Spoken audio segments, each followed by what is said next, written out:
मैं हूँ रियाज शाह और आप देख रहे हैं स्टार न्यूज मालेगांव चैनल। आइए नजर डालते हैं कुछ खास खबरों। आज की ये मीटिंग युवा समाजवादी पार्टी की तश्कील के लिए बुलाई गई है और यहाँ बड़ी तादाद में नौजवान हाजिर हुए हैं। उसके लिए मैं कोशिश करने वाले राहिल हनीफ और उनके साथियों का शुक्रिया अदा करता हूँ कि उन्होंने एक अच्छी बॉडी तश्कील दी है, जिसका ऐलान और ओहदे की तकसीम और ऑफिस का इफ्तिताह ये मीटिंग में तकारीर होने के बाद किया जाएगा। आज 15 मई है। शहर के हालात सबके सामने हैं। परेशानियां अलग अलग डिपार्टमेंट में हर जगह है। इंक्वायरीज मुसलमानों पे मुसलसल हो रही है, मगर एक वक्त था कि शहर में सोशल वर्कर बोल के लोग काम किया करते थे। आज उंगली पर गिन लो ऐसे लोग बचे हैं। सिर्फ ओहदा ले लेना, फोटो खिंचा लेना, अगर आप ये मानते हो कि ये आपकी सियासी शुरुआत है तो आप बिल्कुल नाकाम हो। सियासत में अगर ओहदा ले रहे हो, सियासी दिलचस्पी है, तो तुमको ये तय करना पड़ेगा कि संगठन मजबूत किया जाए, पार्टी मजबूत की जाए, और तुम खुद भी कैसे मजबूत होंगे। तुमको ये तय करना पड़ेगा कि तुम सियासी शुरुआत कहां से करने वाले हो, तुम लोगों का काम कैसे करने वाले हो। तुम अपने इलाके से शुरुआत करेंगे या पार्टी जो तुमको जिम्मेदारी देंगी, जिस हिस्से में, जो फील्ड में, वहां वक्त देना आपका काम है। मैं ये नहीं बोलता कि आप दिन भर सियासी और समाजी कामकाज करिए, मगर लोगों का काम करने के लिए घंटा 2 घंटा तो रोजाना निकालना पड़ेगा। तो ओहदा लो, और अगर इतना भी वक्त नहीं है तो ओहदा लेने की कोई जरूरत नहीं है। हर जगह परेशानी है। आज मैं भी ये मानता हूं कि एफडीओ में लोग परेशान रहते हैं, उनकी ऑनलाइन नाम नहीं आता, मगर काम करने वाला कोई नहीं है। कोई सियासी पार्टी काम नहीं कर रही है। हमारी भी सियासी पार्टी, हम खुद भी एफडीओ कब गए मुझे भी नहीं मालूम है। तो जिम्मेदारी लेना पड़ेगा।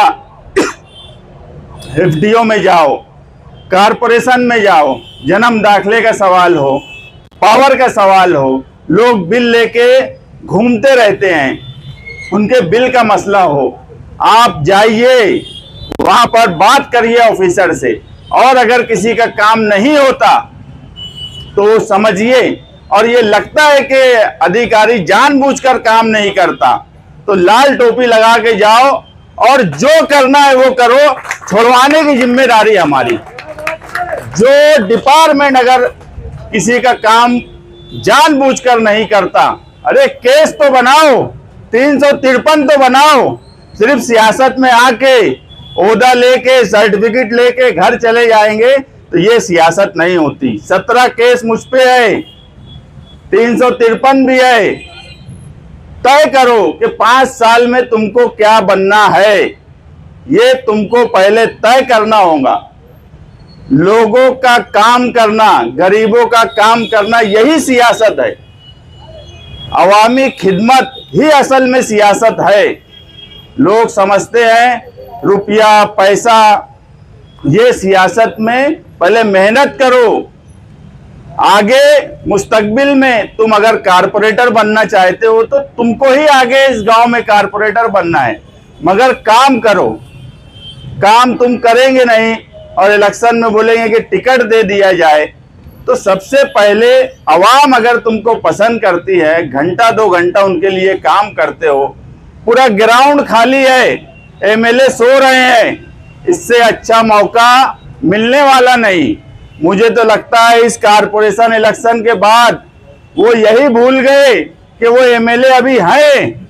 मैं उनके कई लोगों को बोलता हूं कि जाके बोलो कि वो एमएलए है, लोगों का काम काज करें। मगर एक कांडोलिया कमेटी बना लिए। हाँ, मैं ये जरूर बोलूंगा कि अगर तुमने कोई ऑफिस में किसी के साथ नाइंसाफी हो रही है और तुमने अगर कानून भी हाथ में लिया तो सबसे आगे हम आपके साथ खड़े रहेंगे, क्योंकि ये गांव में और घोड़े पे लाऊंगा तुमको जेल से छुड़ा के, घोड़े पे। लेकिन गरीबों का काम नहीं हो रहा है उस बुनियाद पे। ये शहर ने ये भी देखा कि 376 के रेपिस्ट जिनका इस्तेकबाल जामा मस्जिद के इमाम, ईदगाह के इमाम, जिन्होंने मुशावरत चौक पे पटाखे फोड़कर इस्तेकबाल किया, शर्म नहीं आती ऐसे एमएलए को कि रेपिस्ट जिसका केस चल रहा है, जो बेगुनाह नहीं हुआ, अभी सिर्फ जमानत हुई, कई महीनों के जेल में रहने के बाद उनका इस्तेकबाल करते। तो ये बीजेपी वाले अगर गुजरात में बिल्किस बानो के मामले में इस्तेकबाल किए तो क्या वो भी सही था कि तुम रेपिस्ट लोगों का इस्तेकबाल करेंगे? बहुत से लोग बोले मुझे कि वो उसके बारे में कुछ बोलो। मैं बोला गडर से निकला हुआ काला सुअर है वो, और मेरा तरीका ही अलग है। उसका छिट्टा लेना नहीं, गटर में वापस कैसे डालना इसका इंतजाम कर रहा हूं, उसकी फिक्र तुम लोग करो मत। गडर से निकला, गडर में ही डाल दूंगा, इतना वादा करता। लेकिन इस शहर के एमएलए को क्या हो गया? इस शहर के एमएलए ने एक जन्म दाखिले वाले को अगर छुड़ाया हो, अरे उनके ऑफिस के सेक्रेटरी को नहीं छुड़ाया। वो रेपिस्ट लोगों पर पैसा खर्चा करते हैं और शान से इस गांव में बोला जाता है कि पैसा एमएलए ने खर्चा किया।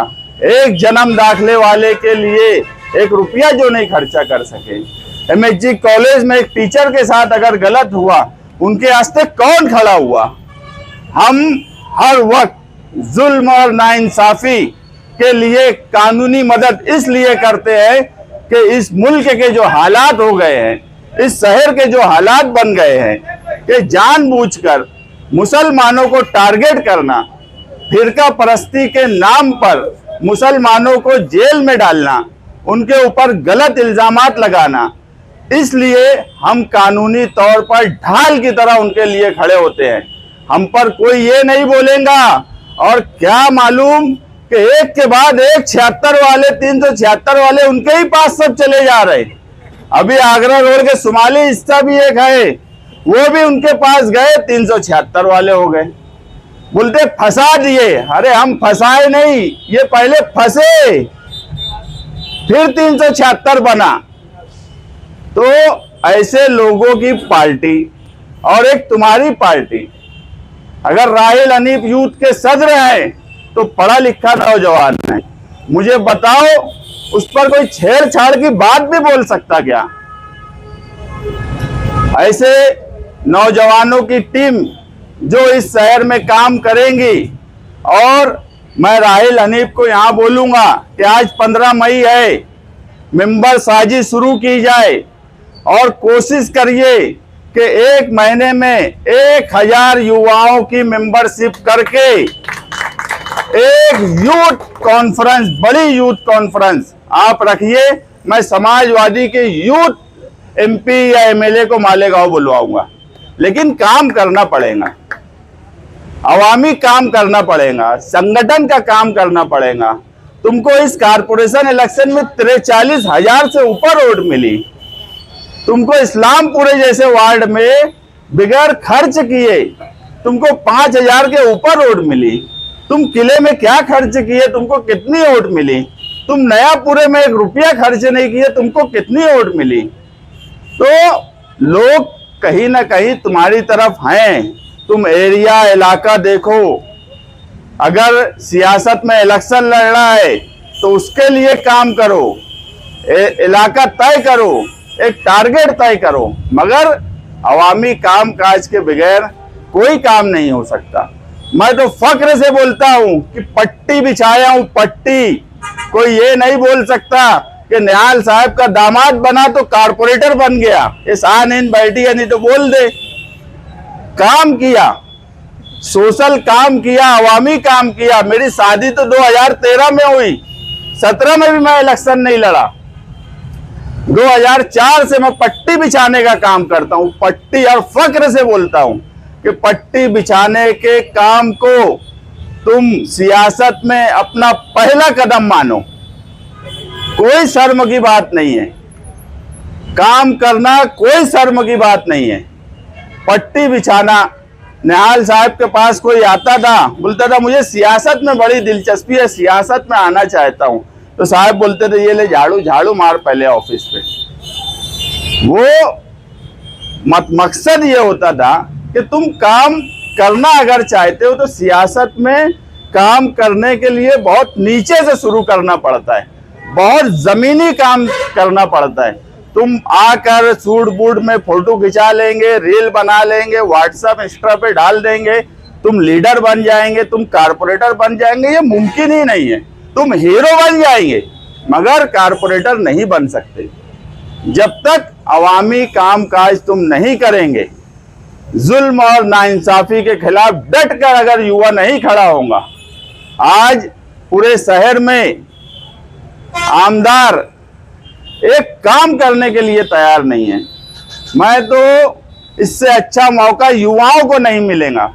आप युवाओं को जोड़िए, बड़ी तादाद में जोड़िए। हमारी मदद जब लगेंगी, हम मदद करने के लिए तैयार हैं, हर तरह की मदद करने के लिए तैयार है। मगर जिम्मेदारी बांटिए, जिम्मेदारी अपने अपने लेवल पे करिए, अपनी पहचान खुद बनाइए।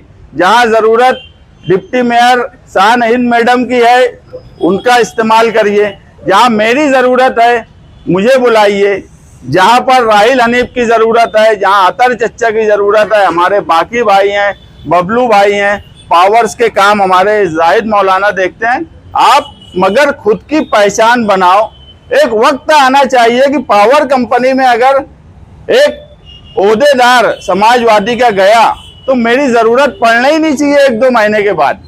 और मैं जब तुमको इतनी अथॉरिटी दे दिया हूं कि एफडीओ, कारपोरेशन, तुम्हारा पावर कंपनी, तहसील ऑफिस, मगर पहली बार में जाके मत एक आध जड़ देना। पहले समझ लेना कि जिसका काम है वो काम अगर कर रहा है तो पेपर वर्क क्या है, उसका काम वाकई वो जानबूझ के नहीं कर रहा है क्या। और अगर लगता है कि जानबूझ के काम नहीं कर रहा तो छुड़ाने के लिए हम तैयार हैं। अब तो हमारे पास हर मामले में वकीलों की टीम भी है और बड़ी टीम है। अरे सारे केस कबाड़ी के मामले मैं ही हल करता मालेगांव में, आधे से ज्यादा मेरे ही पास आते। तुम तो मेरे अपने हैं, तुम्हारे लिए हर वक्त खड़ा रहूंगा। मगर जमीन पे काम करो, मेहनत से काम करो। 1-2 घंटा रोज आना पार्टी के लिए, आवाम के लिए, आवाम की जरूरत के लिए 1-2 घंटा निकालो, अपने इलाके का निकालो। पार्टी अगर कोई जिम्मेदारी देती है उसके लिए निकालो, मगर काम करिए। ओहदा लेने के बाद नौजवानों को जोड़िए, उन नौजवानों को काम पे लगाइए। ये महीना अभी एक महासभा में ठहरा हुआ निहाल साहब के नाम से, 22 मई को उनका 99 जन्मदिन है, यौम पैदाइश है। नौजवानों के लिए एजुकेशनल हब मेरे वार्ड नंबर 7 में शुरू करने की तैयारी है।